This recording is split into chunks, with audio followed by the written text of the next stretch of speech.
Any Kine live. Hi guys. And the Any Kine call is real.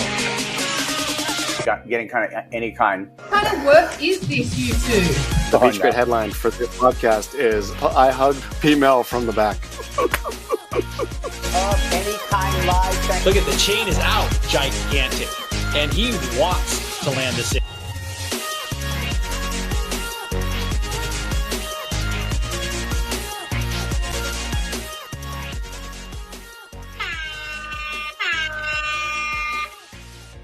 Any Kine live. We're back. This is episode number 7. And thank you for joining us here. 3 horns and the ride continues with myself, Kaipo, and my partner, Peter Mel. Any Kine live, episode number 7, Pete. And you know what, Pete? I'm stoked on it. Excuse me. We're gonna get going with episode number 7, but I do want to say we're acknowledging that right now in the world, there's a lot of kind of bad stuff going on. There's a lot of troubled times going on, and A little heated. And you can see it in the news everywhere. But we at Any Kine Live, we want to be a haven. We want to be an oasis for you, away from all of that. We want to bring you fun, travel, and positiveness, comfort. Yes, right. Travel That's to right. Comfort and fun. Travel to comfort and fun. Escape. That's what we're going to bring you. And you know what? And so thank you for joining us. And with that being said, Pete, I want to thank everyone for all of their patronage for episode number 6 coming out of that. We've had the most viewers. We've had a lot of subscriptions come in. And I want to thank from the bottom of my heart every single one of you who have subscribed to Any Kine Live and continue to follow us on a journey. And I hope we can keep on bringing you entertainment. That's our aim. That's our aim, Pete. I'm backing you, Kaipo, and I love your new backdrop. Yeah, it's optical illusion, dude. You can start miming. We're going to bring TikTok too, bro. There's going to be Any Kine Live TikTok, but that's in the future. So, like, watch out. Like, it's coming. So you're going to start. We're going to see you rap. You're not going to see me rap. I will freestyle and I will dance. Peter's a pretty good dancer. He's just got to get like. Oh, stop it. I do percussion. That's about it. I can hold a beat. Well, what do we? We can look to a bright future, right? And part of our bright future is as we see, surfing evolve. We see a whole new group of kids that are coming to our attention. And for me, a young man that's come to my attention, Peter, is a young man from the North Shore of Oahu, Luke Swanson. He just dropped an edit, and I think he's worthy of our attention. I love it. And I can't wait to see these grommets, especially growing up in a place like the North Shore when you've got all these people to look up to and some of the best waves in the world. So you'd say that is a place to become one of the best surfers in the world.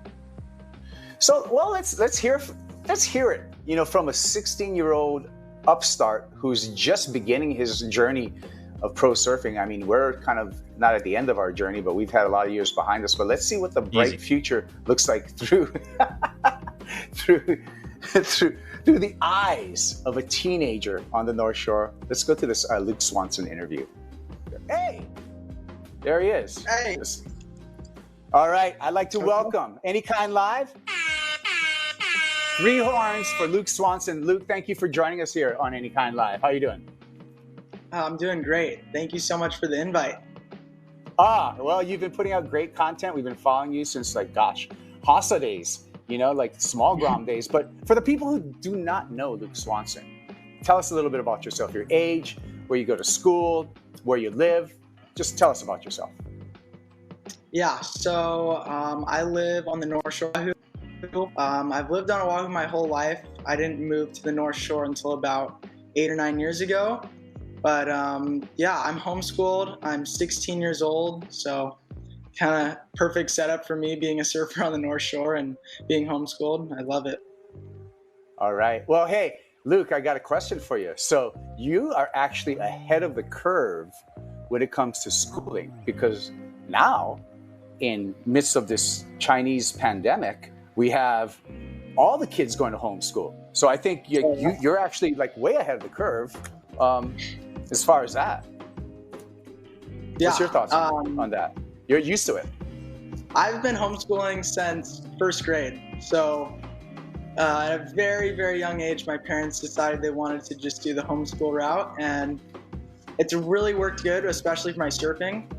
Just like surfing when the waves are good and then doing school at nighttime or when there's no good waves. So I'm a little bit behind right now because I did some traveling in the previous year and I have to catch up right now. But yeah, it's cool to know that, even during a pandemic, I can still do school. Well, you have a surfing family and you got 3 other brothers. What's that like in the household with, 3 other surfers vying for attention? Yes, every time anyone goes to go surf, it's always like we're always like trying to sneak out because it always takes a long time for all of us to go get out in the water. But if one of us is going and another brother sees the other person going, like, hey guys, look, he's going to surf. Let's all jump in his car and go. And so we're always trying to like get in on each other's sessions. But yeah, we love surfing together. It's always fun. My brothers are really nice about like letting me go on waves and letting my little brother go on waves and stuff.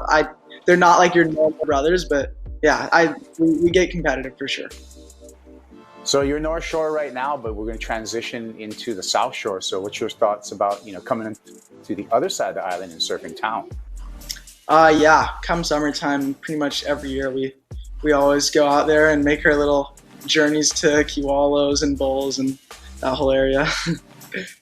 It is any kind right now, so don't cut back to me. Oh, but you did cut back to me. But it's any kind live.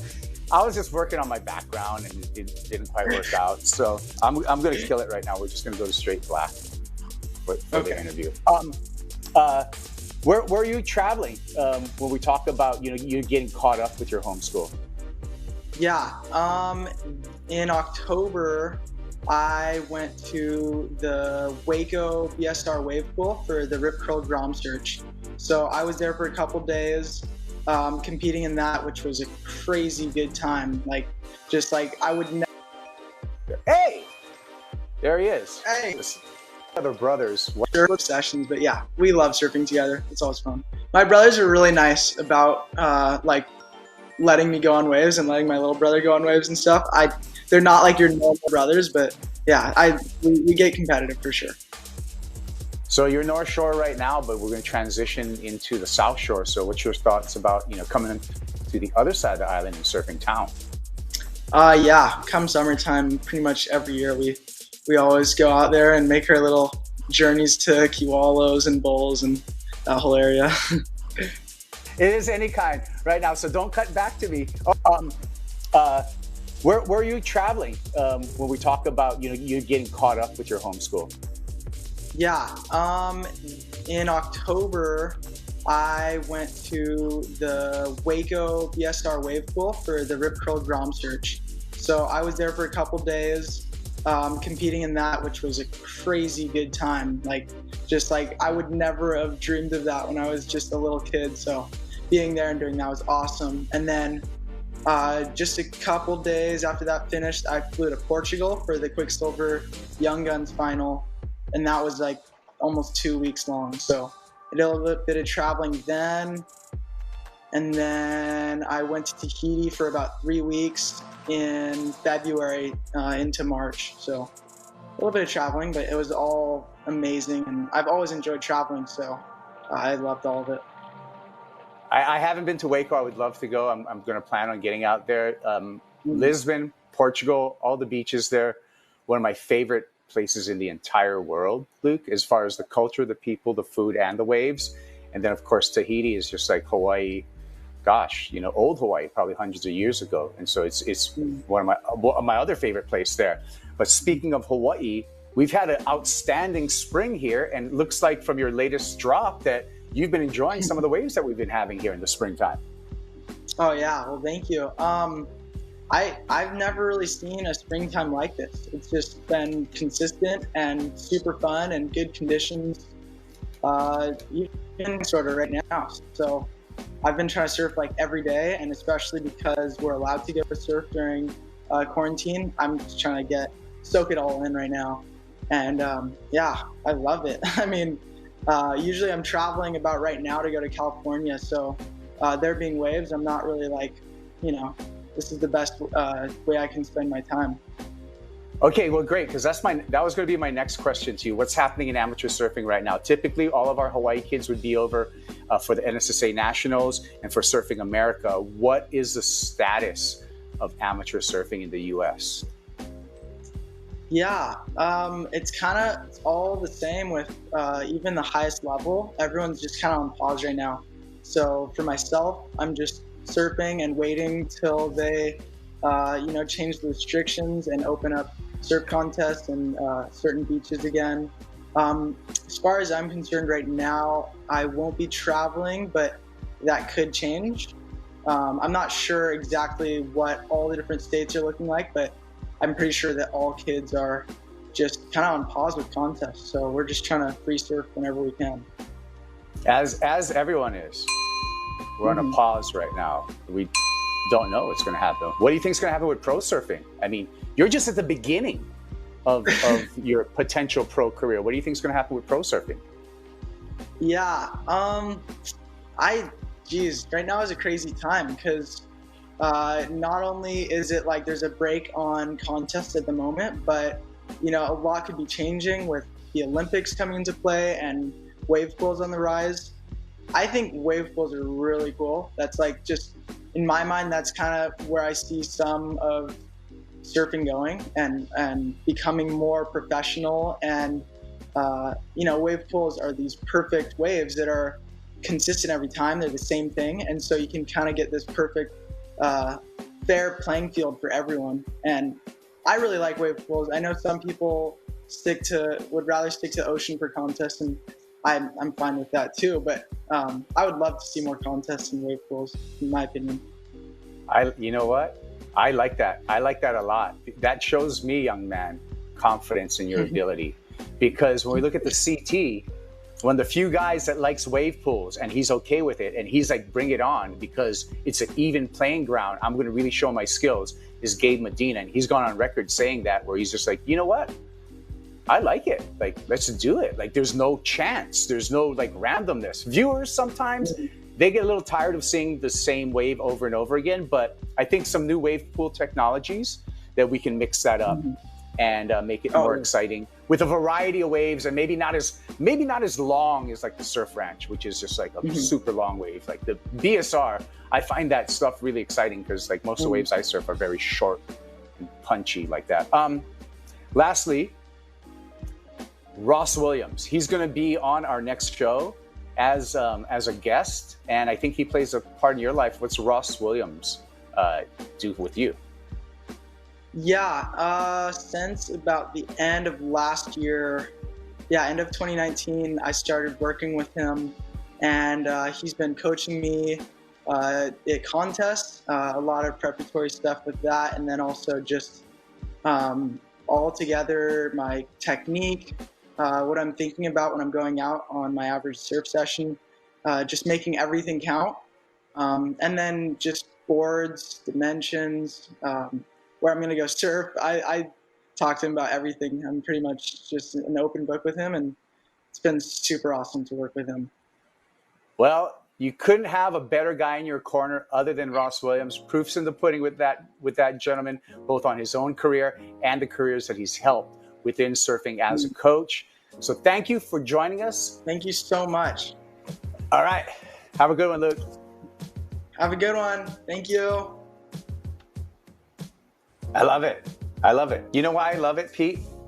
It is coming from the eyes of a 16-year-old surfer with brand new knees, brand new ankles, brand new elbow, brand new shoulder, brand new back, brand new everything, being able to pull all the moves, has all the juice right now, and the world is just like open to him as a young surfer. And I love to hear that perspective. I'm soaking it in. It is a very fresh perspective, right? I mean, that's what youth is about right now. I love the future of what it holds. We have a lot of good kids that are going to be coming up, not only in your hood, but also here in California and on the East Coast, Australia, Brazil. Think about all the surfers that are going to come out of Brazil. I mean, it's going to be very hard to crack it into that top 44 or top 34 in the year. So we'll see how the thing unfolds. But this kid's the real deal. I mean, you see some of the footage that he's had, right? I mean, you think about what you need to have in your repertoire going into, becoming a world tour surfer. You got to have some variety and some airs. And this kid has it. I was checking out his Instagram. We got to see it on some of this stuff here, but the kid's legit. Yeah. Well, and then, from young gun to like old established professionals who are guiding the next generation is a good friend of ours, Ross Williams. And Pete, we were able to catch up with Ross Williams to get some of his thoughts on what he's doing. So this is Luke's coach, but more so, he's our friend Ross. And so we got to catch up with Ross Williams and see what was happening in the world of the Williams Ohana. Let's check it out.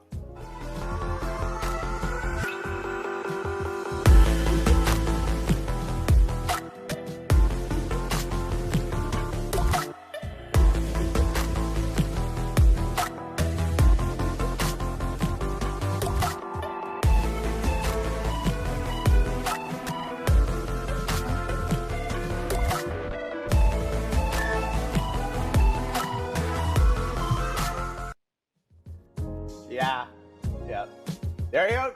Ross Williams is with us. Thank you for joining us, Ross. Yeah, Kipes. Thanks for having me, buddy. It's so good to see you. It's really good to catch up with my friends. And what have you been up to? Likewise, good to see you. I've been super busy taking my 6-year-old who just fell madly in love with surfing in the last, I would say 2-3 months. She's been surfing for a couple of years, but now she's super hooked. So it's got me frothing. We've been going to Hollywood almost every day. That's awesome. I mean, hey, that's one of the positive things about this current situation that we're in is we get to spend a lot of family time, and that is that's a beautiful byproduct of this, Chinese plague. Yeah. I want to hit you with a couple of multiple choice questions, really, to start this off before I get into some other stuff. But I just want to warm you up, okay? This is multiple choice. Choose one. Poke or Poisson Crew? Ooh, I'm gonna go with Poke. Okay. Yeah, that's a tough call though. I really like Poisson Crew. Okay, keeping it at home there. All right, so next one. You get a private session with just you, and you can have a couple buddies if you want. And it's going to be prime time at these spots. So would you choose Sunset, Haleiwa, Pipe, or the Surf Ranch? Oof. Wow. Probably go Haleiwa. It's a sentimental favorite. I love it. Hometown again. See how this guy is? Very predictable. That's awesome. Not predictable. Not predictable at all. Hey Nick, do you got the photo? I just want to show people how long I've known Roscoe here. I went through I didn't go through the archives. This is from the Peter Townend archives right here. As you can see, what the hell is going on there? Sick. That's Maddie. Is that Cowie Hill? That's Bulaia himself right there. There he is. And we got half of Sonny Garcia's face over there. Okay. And a young Ross Williams. Look at that. And Maddie rat. Look at that. And look at pretty good. Amazing. Hey, so that's like an early Ross Williams, but Ross Williams, North Shore native. Okay. White kids that go to public schools over here, bro, are generally pretty tough. And you don't know this about Ross, but I'm telling the people right here on Any Kine Live, he's sneaky tough. Ross Williams. He's a white little bulldog, bro. Come on, tell the truth. He won't. I just have a little bit of white mocha in me, but it's kind of suppressed way down. A little. He can turn the volume on if you want. He can turn the volume on. I'm telling you right now. And the whole momentum generation stuff is pretty cool. So, but actually, I think Shane and I boxed at the Hills house in their front yard. Brock Little always had gloves, and whenever grommets were squabbling too much, he would just hand us the gloves, and we had to scrap no matter what. Just classic Brock Little stuff. And Shane definitely got the best of me when we put the gloves on when we were probably maybe 12 years old. And I thought I was just gonna kill him because I had like 8 inches over him, longer arms. Shane was just fresh, scrappy little howly moke from Kona, and he just gave me a couple of let loose on me. So I have to give him props for that. All right. You know what? I love that. And you know, we look back at like, hey, we love you, Brock. Brock Little, another Waialua Bulldog, and talk about a bulldog. That dude was not to be messed with. He had mad boxing skills. Like he was just funny. He was a white moke, and he was not only fearless, but he got his kicks out of being underrated or underestimated as a scrawny little white kid. I've seen Brock in his day scrap many a big moke and come out on top. He was a scrappy guy, and he was super talented too. Brock was like Golden Gloves guy. He could box, and he was pretty gnarly. Yeah, no, I saw that stuff straight in person. Him calling guys out like big brothers. I'm just like, whoa, what are you doing, Brock? And just like, next thing you know, the guy's knocked out. Wow. What's happening with professional surfing, Ross? Like, what do you think's happening right now? You know, the world's stopped. I mean, there's no international flights. I mean, what's going on with professional surfing? I know it's a bummer. You know, everyone's kind of put on hold, and I can tell you, in my world, like coaching John John and Tatiana Weston Webb, and then my amateur grommets, I've been super busy because it's been a really good opportunity. And I will say, I'm sure it's like this across the board with all the guys around the world that are on tour. I think they're all taking it this time, this break and stride, and kind of using it as time to peel back more layers and get better at surfing, look at their equipment a little closer. Because you know how it is, Kaipo, like usually the turnaround is so fast. You know, the tour ends at Pike. They have a little bit of time to go home and chill. Next thing you know, they got to already hurry up and kind of get ready for the Gold Coast event to come around. So the turnaround's tight normally. So this is going to give everyone, I think, a lot of time to breathe and experiment a little more. I've been doing that with John and Tatiana a bit. Yeah. How's John doing? How's the knee? I mean, I saw a couple clips. He's kind of going off, you know?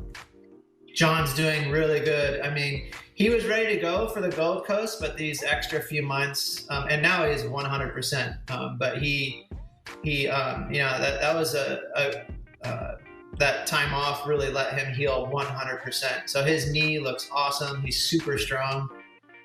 His surfing has come all the way back. He's doing super big airs, which is a good, kind of a litmus test for your knee. He's landing big airs in the flats.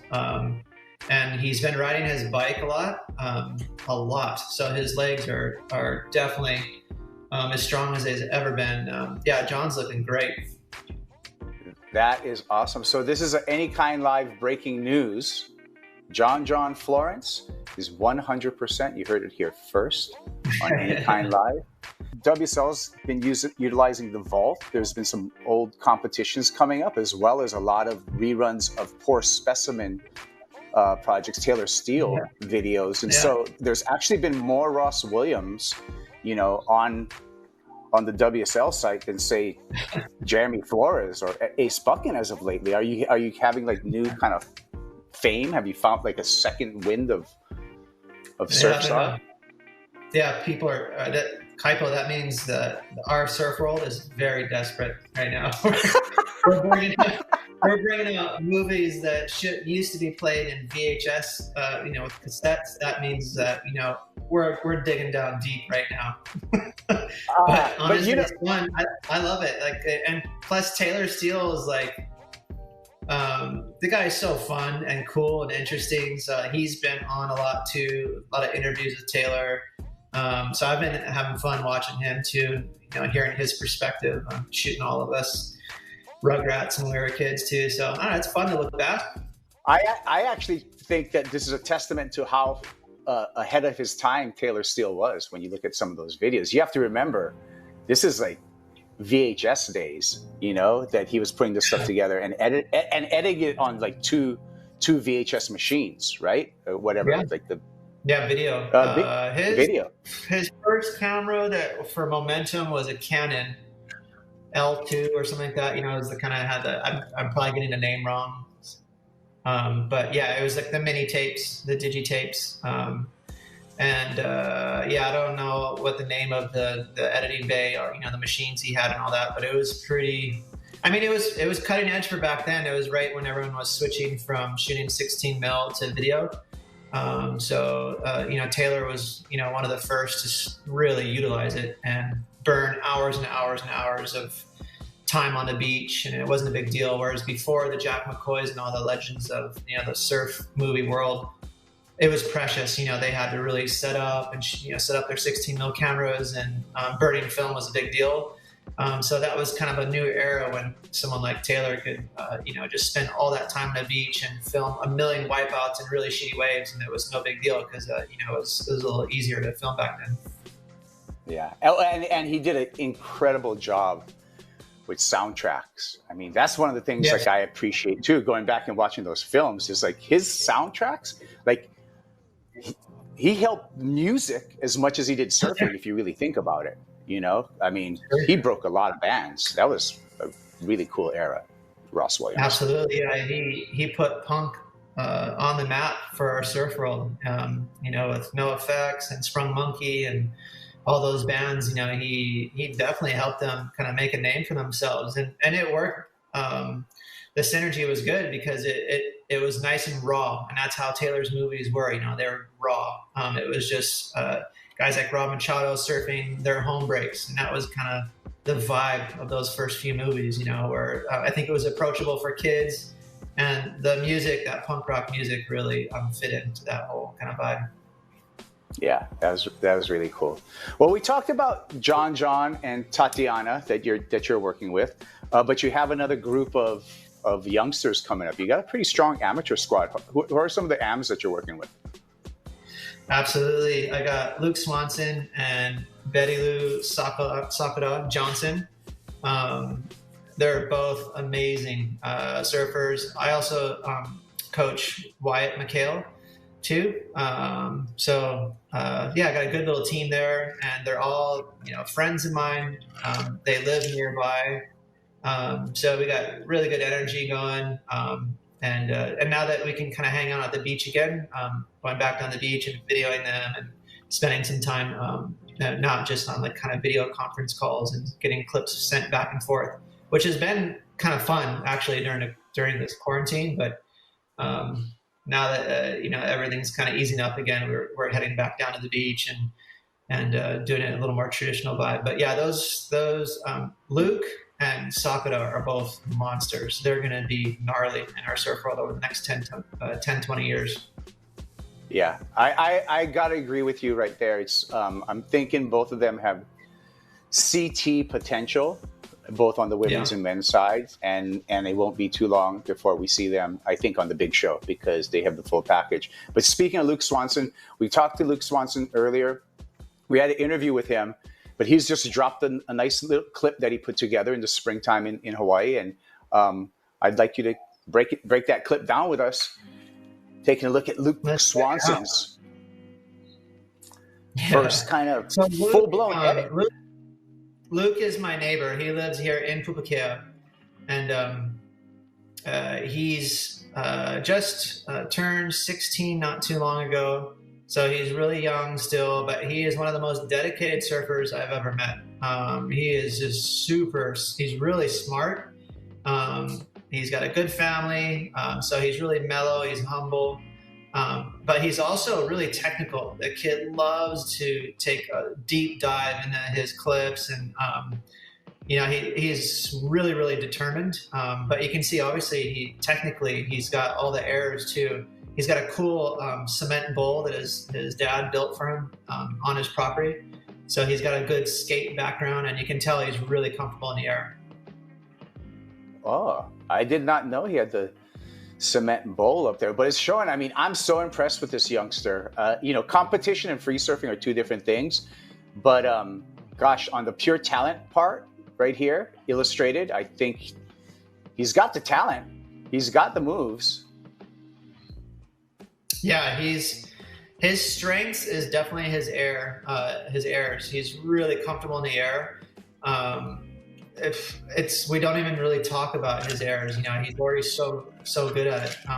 You can see right here, he's going to do sort of a flip thing, corked out flip, and he's got those moves locked down, which is crazy at that age. You know, to already be that comfortable in the air. There's a lot of guys on tour that can't touch that move, which is, you know, it's kind of a big deal. So that's why I meant when I said 10 to 20 years. I think him and Sakura, I think they could be part of our surf world and on tour for a long, long time. They're both really, really determined. They have long careers ahead of them. Yeah, and we're going to see, you know, when we get back started for these youngsters. But the whole time, they're kind of catching up to everyone. Yeah, Luke, you can see. So that's one of his big goals too, is to get really strong at pipe. But a lot of that, I've said this before too, kind of commentating and stuff. A lot of guys that are good in the air, they're good with late drops too. And you can tell with Luke, he's really comfortable sort of falling out of the sky, which is almost, you have to do that every single time at pipe. So he'll be a good pipe surfer too. He charges. He's got that air awareness, and looks like he's kind of coming up on backdoor and pipeline and finishing up the, you know, the tour ends, whether you're on the QS or whether you're on the CT, the tour ends in Hawaii, where you got to be able to do it here if you're going to go anywhere. Yeah. That wave right there you just saw from him, that's sort of what he's working on the most. You know, so he's really strong in the air. He's got good, he's great with his explosive moves, but the traditional sort of CT surfing, lots of spray, lots of speed, lots of power. That's where, you know, as a teenager, a lot of times these kids are playing catch up. You know, they have to grow into their body still. And Luke is like desperately trying to get quicker, faster, smoother. He's trying to throw more water. So we have lots of conversations about technique and trying to kind of fill the gaps there for his surfing.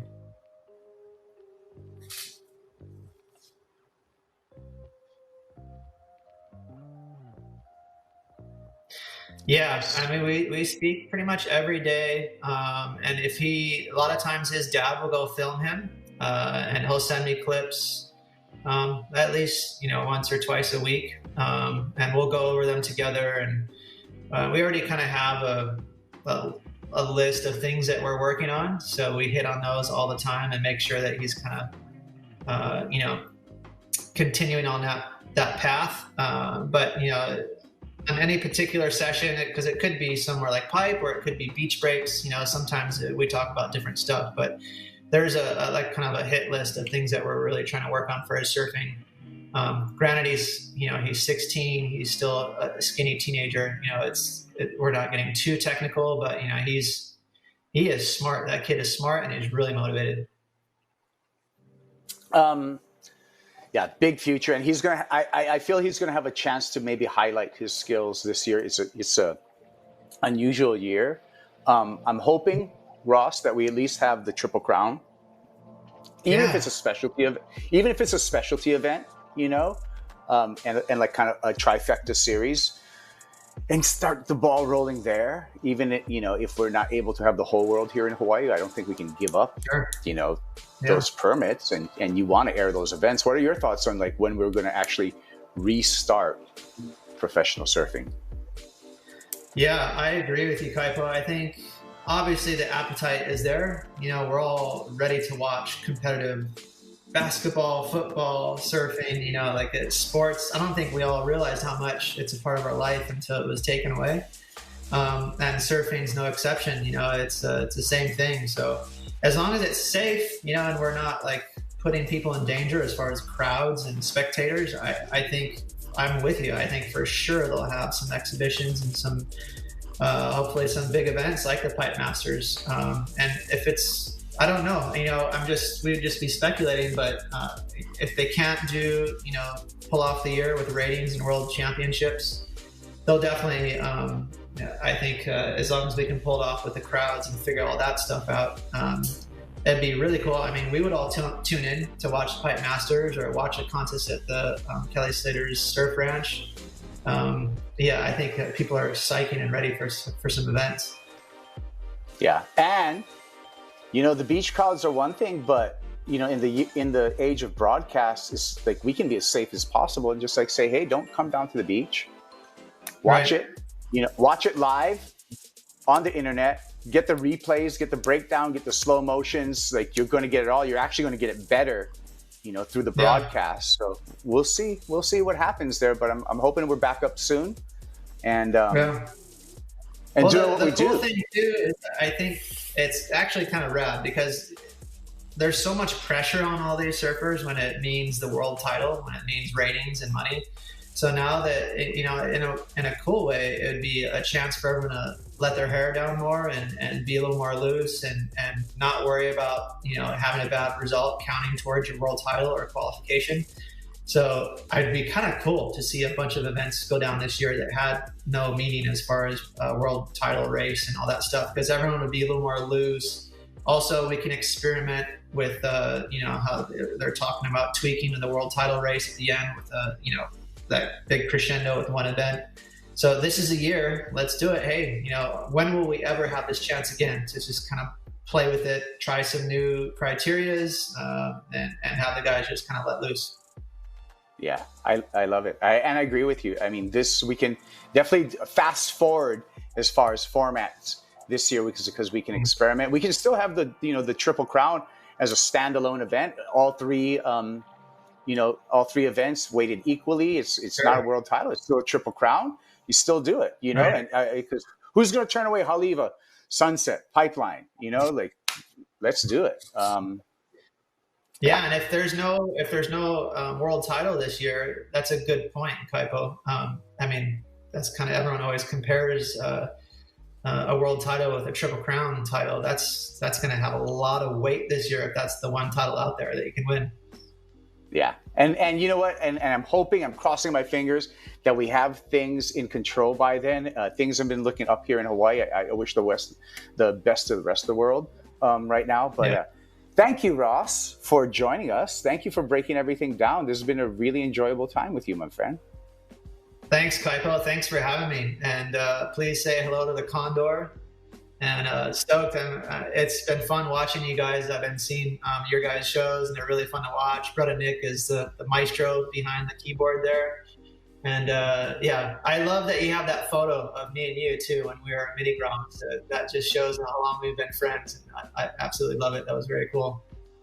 Yeah. Well, I you know what? You mentor a lot of kids, and the kids that I come across, in surfing is I tell them, hey, the friends that you're making right now when you're 12, 13, 14, whatever, through all these competitions, like those guys are going to be like every generation, they're going to be your friends for life, and that's one of the beautiful things about our surf community. And it's something that we always got to remember because we're all together, Absolutely. Yeah. I talk to Maddie all the time. I just saw Magdalena's a couple days ago, and you're right. Like it never goes away. Your friends are always going to be there. We all act like the same weird little, rugrats we were when we were 10 years old. And the one thing that never changes, and I know you know this too, Kaipo, is we're all still 100% addicted to surfing and those waves out there. That never goes away. That's our common chord right there. Yeah, we're blessed to have it, and we're thankful for having you, Ross Williams. Thank you for joining us on Any Kine Live, Ross Williams. Yeah, Brother Kipes.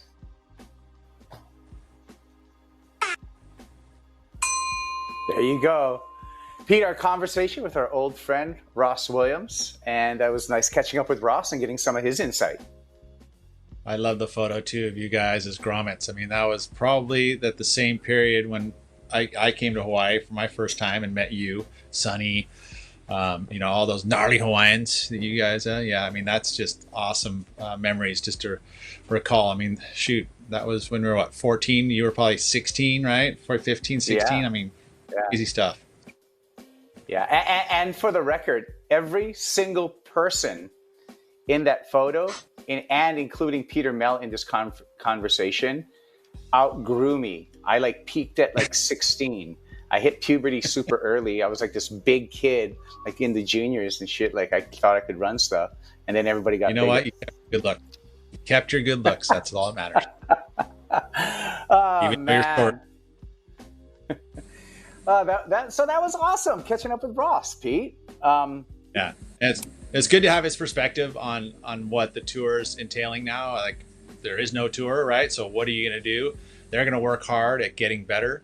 You know, he's talking how he's been working with John and you know, and all the youngsters too. And I think that perspective too is actually kind of cool, because he could probably take some of this energy from the Groms and some of the stuff that they're asking about and actually apply it to his coaching to even guys that know a lot, like John Florence and Tati. Yeah, so it'll be interesting to see who comes back with a full fresh. I mean, they're all going to be fresh, but just a different look, you know what I mean? Or different boards or different something. I know someone's going to come back and they're all going to look pretty amazing, I think. Yeah. Well, you know what? You know, as a surf shop owner, by the way, you know, this is Any Kine Live presented by Freeline in Santa Cruz, that you want to go if you're in the Santa Cruz area. You know, as a surf shop owner, is one of the interesting things about quarantine, the lockdown, and the release is that surf shops are doing a brisk business and people are coming out and getting new gear, Peter. Yeah, it's true. No, yeah, there's a lot of time on a lot of people's hands, and one of the probably safest place that everyone feels like is coming to the ocean. So, yeah, there's been a lot of people taking the jaunt down the street here to head to the beach. And so with selling all that gear, we always like to highlight some products because there's some new stuff on the horizon that can make surfing more fun, easier, more progressive, up your level. And so I'm going to look to you for our product review this week, Peter. Let's do it, Kaipo. And I like talking fins. And one of the fins that I am going to talk about in this show is the new Jordy signature fin, now from Futures. With Jordy, what he has been doing, you know, he's been mixing up his equipment, right? I think he's actually got some footage of him riding Mayhems recently. He's been riding Chris Gallagher designs, but he is not tied to one specific shaper, but he is tied to one specific fin, Futures. So he has been working with Vince Longo at Futures, developing his new fin. And it looks similar to what his Jordy fin was in the past, but that was the AM2, right? That was tied to Almeric's template. So he worked with Vince in developing a new template, which is what you see here, his signature fin. And they worked pretty hard at getting this done. I mean, from what Vince has said to me is that they went through like 10 different iterations to get to this final product, which you see here. And one thing that is kind of signature to Jordy is that he is not having an entire fin collection, the all three fins the same size. He does a smaller back fin. He has developed a new template. He's actually tweaked the template slightly. The back fin is smaller, but what he does in order to create that speed generation that he gets from his boards, he likes it a little bit bigger and it has more rake, and more rake means more drive. We'll actually get into that kind of talk in later, but I just wanted to kind of talk about this fin specifically. And what they were doing with his fins is they kind of made the side fins slightly smaller. They're at like 4.68 in height.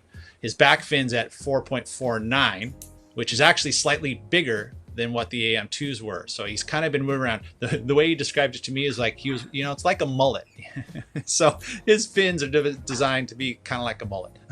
But the difference being, it's still the honeycomb construction, which is a very medium flex, right? You've got probably they like to talk about ride numbers. A ride number for a fin that you want to speed generate has a lot of flex. Is probably 1 to 4. This one's in the middle, like a mid flex, and then they also have a much stiffer fin, which is made for more speed control. Like when you get bigger waves, you want a stiffer fin. So this is right there in the middle at a 5.5. With that honeycombs construction, you get the core is very light, but it also is very resilient and has a good flex.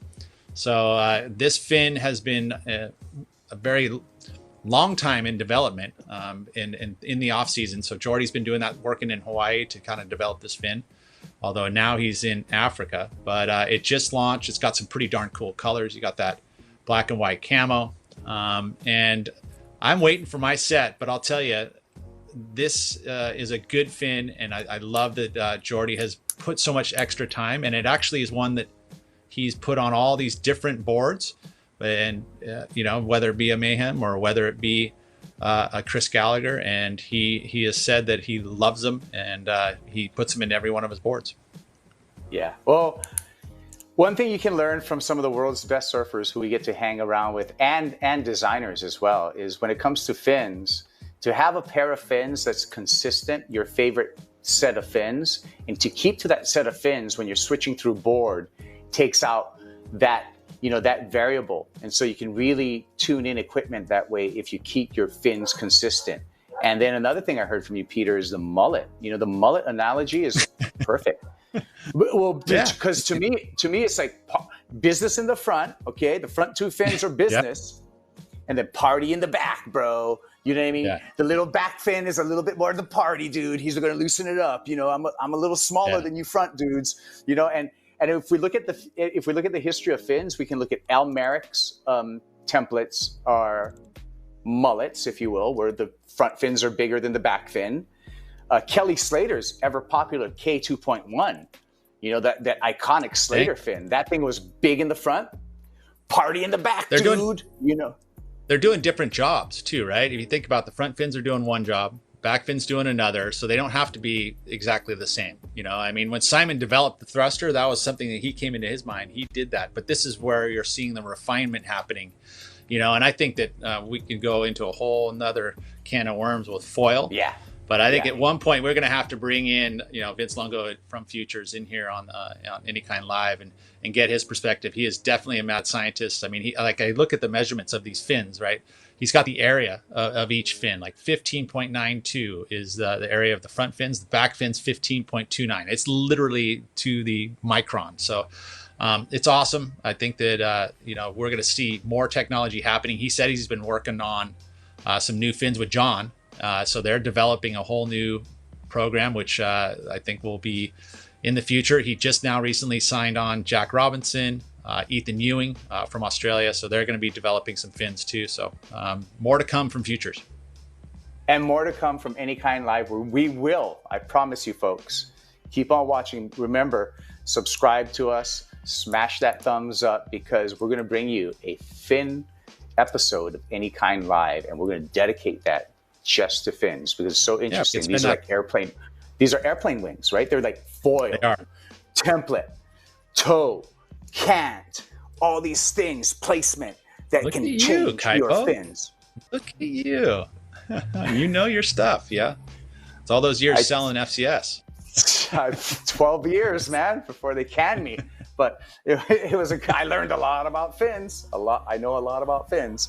And you know what else, though? Yeah, we got more surf coming up, and everyone's going to be picking their favorite set of fins because let's look at things that make us smile. Pete, I'm going to start off with you. Oh, this makes me smile, Kaipo. Look at this. This is the Southern Hemi. Well, actually, no, this is, Australia right here, Merriweather. Pumping.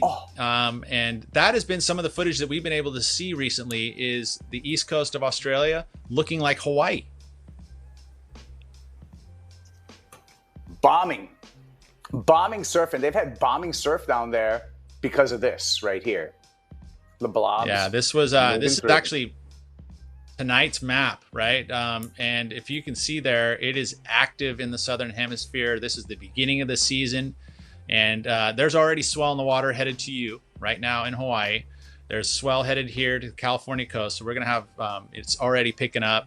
There's going to be another one to back that up, another one to back that up. And if you can look at Fiji's going to be going nuts. You see right there in between New Zealand and Oz, more waves on the East Coast. And then look at this one too, like right in the middle, right? Let's go a little bit further, Nick. Just go a tiny bit further. But look at this little sneaky north swell going to Tahiti right in the middle of your screen. That does not have, that's an anomaly right there. So there's going to be some unique waves happening in the Tuamotus in that region that doesn't happen usually. I mean, you don't see north swells come like that. So very unique systems happening, and I hope to see some of this great surf show up somewhere on a feed near you and me. Well, regardless to say, there will be empty, epic waves somewhere in French Polynesia. Because they're still locked down, bro. And that's going to be an angle that's going to open up some stuff in some of those atolls and islands that just a few people are going to enjoy. That's the thing that makes me smile. Right, it makes me smile too, because you get to see these maps. I mean, that's a great site, stormsurf.com. They've got all these maps that basically you can see, and they're all Navy analysis maps that have been developed so that we can see the future, hopefully the future of all of the swells happening around the globe. Believe me, I study these maps very, very closely, and that was one that caught my eye, and that makes me smile. What makes you smile, Kaipo? Gary V makes me smile because I constantly look at positive people, motivational people in my life. And Gary V is this dude that I don't know in person, but he talks to me. You can read about push-up. What makes you think reading about inspirational coach all day is going to get you there? You got to do it, bro. Like, talk is nothing. Looking backwards, you know what that does? That fucks with your neck, bro. It already happened.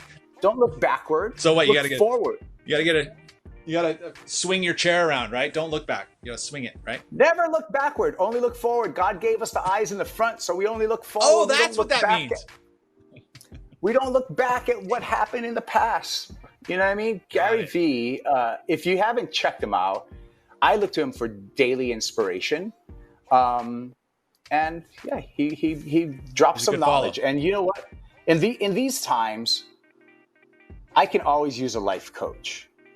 And I'm open for life coaches. And Gary's been my virtual life coach right there. And that makes me smile.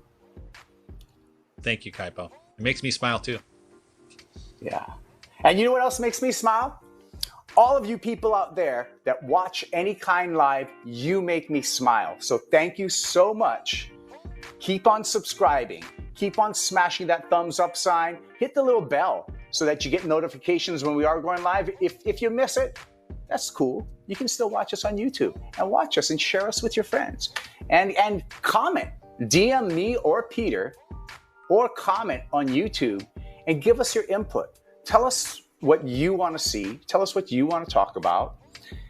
If I got something wrong factually, let me know, because I make shit up as I go here on Any Kine Live. I'm guilty of that part too. Of the program. You did really good with the fins. I think that was everyone's. I think that was all facts. So we had a great show, Pete. But on the closing, really cool. I do want to dedicate episode number 7 to the memory of our good friend Casey Wheat. Casey, we love you, and we're going to see you again. We know we're going to see you again. We love you, Casey. So this show's for you. And I think we're also going to run through his vibe. That guy carried such an amazing vibe that we can all learn from. So thank you, Casey Wheat, for teaching me how to have a good time and do it with a smile, just like me and you, Kaipo, and everyone else out there. That's right. Thanks for watching. Lights.